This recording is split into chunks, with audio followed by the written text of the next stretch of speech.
बात गे सबर कर बतावे छिया गे चिहिकिया उदास गे अभी भेलो शुरुआत गे आने गे हमारा पास गे जल्दी बता कौन बात गे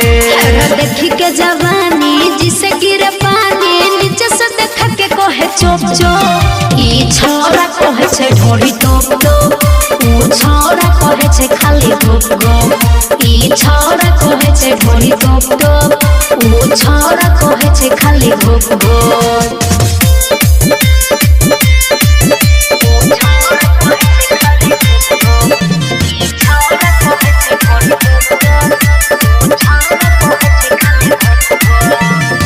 छोड़ तो बरतिया नहीं छोड़ तो घराती तोरा के खातिर चल तो गेलाटी अच्छा? छोड़ तो बरतिया नहीं छोड़ तो घराती तोरा के खातिर चल तो गेलाटी चल तो गेलाटी सुन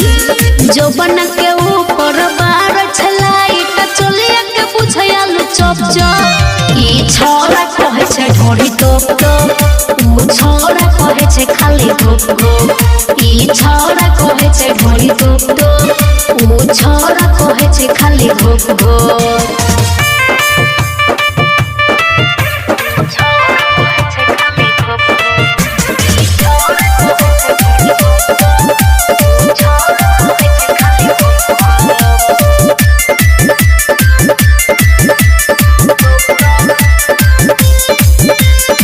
इरफान तूफान के छिह नजर पर मारतो गे गोली तोरा बुफर पर अच्छा? इरफान तूफान के छिह नजर पर मारतो गे गोली तोरा बुफर पर तोरा बुफर पर बतावे छियै राइटर कलाम दीवाना कहै छै खेत छै तैयार बिया रोप रोप ई छोरा कहै छै ढोरी टोप टोप ऊ छोरा कहै छै खाली घोप घोप ई छोरा कहै छै ढोरी टोप टोप ऊ छोरा कहै छै खाली घोप घोप अरे घोप ना रे।